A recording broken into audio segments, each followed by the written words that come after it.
मुद्दे जो जनता के साथ जुड़े हुए हैं उनको लेकर हमारी पार्टी मुखर होती है। आपके द्वारा, आपके माध्यम से सरकार तक और जनता तक आवाज पहुंचाती है। उसी सिलसिले में हमारे मुख्य प्रवक्ता प्रदेश के एडवोकेट सुनील सेठी जी हमारे बीच में हैं, वो आपसे बात रखेंगे। साथ में हैं बलबीर रामदत्ते जी जो कि प्रदेश प्रवक्ता है। अब मैं दरख्वास्त करूंगा सुनील सेठी जी की से कि वो अपनी बात रखें। साथियों, आपका स्वागत है आज की प्रेस वार्ता में। अभी दिल्ली में असेंबली के इलेक्शन खत्म हुए और जब इलेक्शन खत्म होने के बाद ओपिनियन पोल सामने आए तो उस ओपिनियन पोल में जो भारतीय जनता पार्टी ने दावा किया था उसकी पुष्टि हुई दिखती है। तकरीबन सभी ओपिनियन पोल्स बताते हैं कि दिल्ली में भारतीय जनता पार्टी की गवर्नमेंट मेजॉरिटी के साथ बन के सामने आई। और ओपिनियन ऑफ ओपिनियन पोल जो है, महापोल जिसको कहते हैं, उसमें भी भारतीय जनता पार्टी को तकरीबन 50 सीटें 70 में से दिल्ली असेंबली में आनी बताई जाती है। हमारा ये मानना है कि जो आम आदमी पार्टी का झूठ था, जो झूठ की राजनीति आम आदमी पार्टी ने की, वो दिल्ली में हो, वो पंजाब में हो या बाकी किसी जगह पे हो, वो जनता के सामने बेनकाब हुई। जनता ये समझती है कि झूठे वादे करने वाले उन वादों को निभाने की ताकत नहीं रखते, और जनता ये भी समझती है कि भारतीय जनता पार्टी अगर कोई वादा करती है तो उस वादे को हम निभाते। जो इलेक्शन मैनिफेस्टो में भारतीय जनता पार्टी ने वादे किए, वो 2014 का इलेक्शन हो, 2019 का इलेक्शन हो, उनमें से 97% से ज्यादा वादे भारतीय जनता पार्टी ने पूरे किए। 2024 में जो election manifesto Bharatiya Janata party ने इशू किया, उसके ऊपर ज्यादातर वादों को पूरा करने के लिए काम भारतीय जनता पार्टी ने शुरू कर दिया। लेकिन अगर आम आदमी पार्टी या इस तरह की बाकी पार्टीज को देखें, जिसमें हमारे जम्मू कश्मीर यूनियन टेरिटरी में बात करें तो इसी तरह के वादे जो है वो नेशनल कॉन्फ्रेंस ने भी किए हैं। तो ये झूठे वादों की राजनीति जो है ये अब चलेगी नहीं। इसके बारे में जनता जो है उसने अपना विचार रख दिया। आने वाले वक्त में भारतीय जनता पार्टी की गवर्नमेंट दिल्ली में बनेगी और जो मोदी जी ने सपना देखा है दिल्ली के बारे में भी, वो भी पूरा होगा। लेकिन आज हम आपके माध्यम से ये भी कहना चाहते हैं कि दिल्ली के इलेक्शन में, असेंबली इलेक्शन में, जम्मू कश्मीर भारतीय जनता पार्टी के सीनियर लीडर्स, सीनियर कार्यकर्ता काफी बड़ी संख्या में जो है वो दिल्ली में उन्होंने काम किया। तकरीबन 1 महीना से ज्यादा हो गया। हमारे काफी ज्यादा सीनियर लीडर्स जो हैं वो दिल्ली असेंबली इलेक्शन में हर कॉन्स्टिट्यूएंसी को हैंडल कर रहे हैं, देख रहे हैं, अपनी सेवाएं दे रहे हैं। भारतीय जनता पार्टी जम्मू कश्मीर उनका भी आभार प्रकट करती है, जो भारतीय जनता पार्टी जम्मू कश्मीर के सीनियर नेतागण, सीनियर कार्यकर्ता जब दिल्ली में जिन्होंने काम किया।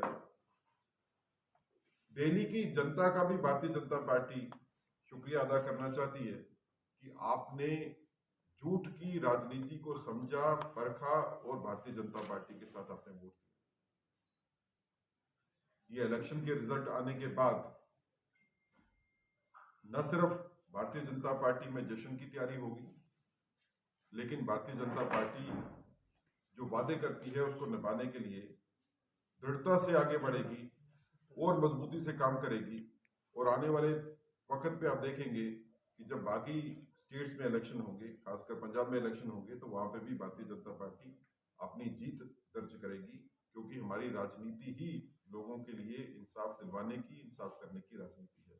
मैं अपने भाई बलबीर जी से कहता हूं कि आप इसके बारे में अपना व्यक्तित्व रखिए कि भारतीय जनता पार्टी ने किस तरह से वादे अपने पूरे किए हैं और कैसे भारतीय जनता पार्टी की विरोधी पार्टियां जो वादे झूठे करती हैं वो पूरे न करने की वजह से जनता में उनकी इमेज जो है नकारात्मक हो रही है।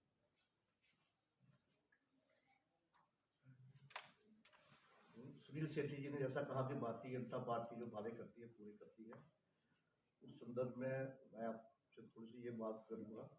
जम्मू कश्मीर की ही अगर बात ले लें, आपने देखा कि पिछले 10 साल में केंद्र में मोदी जी की सरकार थी और इस सरकार के दौरान जम्मू कश्मीर को इतना कुछ मिला। हम पहले देखते थे कि जम्मू के साथ भेदभाव किया जाता था।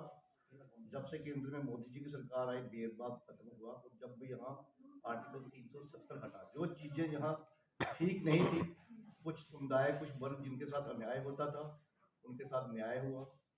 सिटीजनशिप राइट्स लोगों को मिली, डिग्निफाइड लाइफ को व्यतीत कर रहे हैं। और जितने भी rights, constitutional rights, legal rights यहाँ पिछली सरकारों के दौरान लोगों को नहीं मिलते थे, कॉन्स्टिट्यूशन ऑफ इंडिया पूरी तरह से यहाँ इम्प्लीमेंट हुआ।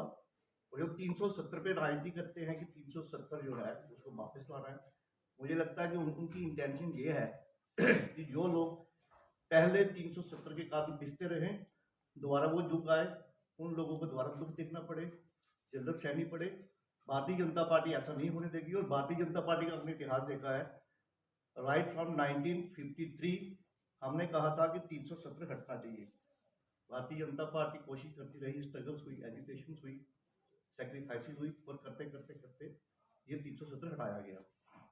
ये एग्जाम्पल मैं इसलिए दे रहा हूँ कि भारतीय जनता पार्टी जो करती है, कहती है, वही करती है।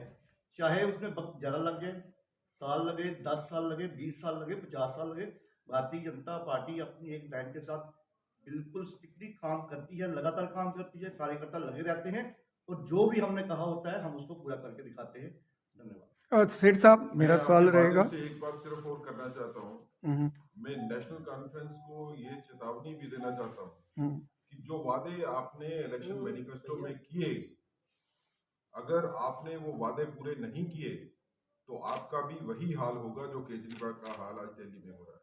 ये झूठे वादे करके सत्ता हासिल करना और उसके बाद काम नहीं करना, ये राजनीति का कोई स्वरूप जो है वो लोगों को पसंद नहीं आता। जी सेठ साहब, जिस तरह एग्जिट पोल की बात करें तो एग्जिट पोल झूठे साबित हुए कई बार। हरियाणा में झूठे साबित हुए, मध्य प्रदेश में झूठे साबित हुए, महाराष्ट्र में झूठे साबित हुए। जो एग्जिट पोल दिखा रहे थे उसके उल्ट जो है नतीजे आए। आपको लगता है एग्जिट पोल के ऊपर विश्वास करना जो है सही नहीं है? देखिए, एग्जिट पोल जो है वो एक एग्जिट पोल, दो एग्जिट पोल के ऊपर आप क्वेश्चन मार्क कर सकते हो, लेकिन जब सारे के सारे एग्जिट पोल ही इस तरफ इशारा कर रहे हैं कि भारतीय जनता पार्टी जो है उसकी शानदार जीत जो है वो दिल्ली में होने वाली है, तो there is no reason for us to say that there is a doubt on exit poll. अभी तो केजरीवाल जो है उनकी पार्टी की तरफ से भी बयान जो आधिकारिक तौर के ऊपर आया, उन्होंने कहा है कि एग्जिट पोल में जितनी बुरी हाली हमारी हालत बता रहे हैं उतनी बुरी नहीं होगी, लेकिन हार तो वो भी अपनी मान चुके हैं।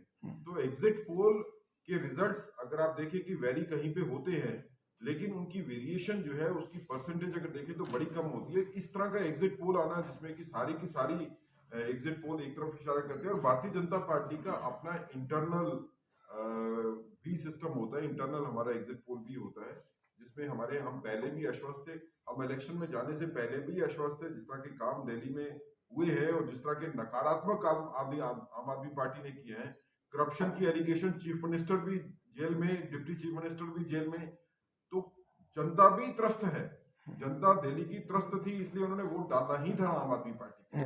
सर, पार्लियामेंट के इलेक्शन में जो है बीजेपी को 400 पार का जो है एग्जिट पोल दिखाया जा रहा था, तो बाद में किसी दो पार्टियों के साथ मिलकर सरकार बनानी पड़ी। जो एग्जिट पोल जो है दिखा रहा था, नेशनल मीडिया दिखा रहा था, उस पे ऊपर क्या कहेंगे? एग्जिट पोल जो है पार्लियामेंट्री इलेक्शन में, कुछ एग्जिट पोल जो है वो इशारा कर रहे थे कि जितनी भारतीय जनता पार्टी ने सीट ली है उतनी ही आएंगी, कुछ उससे कम भी बता रहे थे, कुछ ज्यादा भी बता रहे थे। लेकिन मिलाकर जो नेशनल जो एनडीए अलायंस है उनकी गवर्नमेंट बनी, जिसके बारे में एग्जिट पोल इशारा कर रहे थे, तो गवर्नमेंट जो है वो भारतीय जनता पार्टी की बनी। भारतीय जनता पार्टी के खिलाफ बात करने वाले तो 100 तक भी नहीं पहुंच पाए। नहीं, दो पार्टियों का सहारा लेना पड़ा। ये पॉलिटिक्स का ये स्वरूप है। जब कांग्रेस ने 10 साल तक गवर्नमेंट की मनमोहन जी के साथ ये काल में, तो तब कौन सी कांग्रेस की गवर्नमेंट थी? कांग्रेस के पास कितनी गिनती थी? इसी के सहारे के ऊपर चल रहे थे ना। अलायंस जो है वो पॉलिटिक्स का एक सत्य है जिसको झुठलाया नहीं जा सकता। 10 फरवरी को एक युवा राजपूत सभा जो है वो सड़कों पे आएगी। सभी को कहा है कि पॉलिटिकल पार्टी से उठकर स्टेटहुड के लिए आंदोलन के लिए करने जा रहे हैं। क्या बीजेपी उनके साथ शामिल होगी क्या? देखिए, स्टेटहुड के लिए आंदोलन करने की कोई जरूरत ही नहीं है। जिसके बारे में पार्लियामेंट में आश्वासन दिया गया, जिसके बारे में सुप्रीम कोर्ट में आश्वासन दिया गया, उसके बारे में एजिटेशन क्यों करनी है? क्या भारतीय जनता पार्टी ने ये कहा है या गवर्नमेंट ऑफ इंडिया ने ये कहा है कि हम स्टेटहुड नहीं देंगे? लेकिन स्टेटहुड कौन सी तारीख को मिलना है, किन हालात में मिलना है, इसका फैसला जो है उसके बारे में बड़े फैक्टर्स होते हैं। ये सड़कों पे आने से ये फैसले नहीं होते। Thank you ji. Thank you.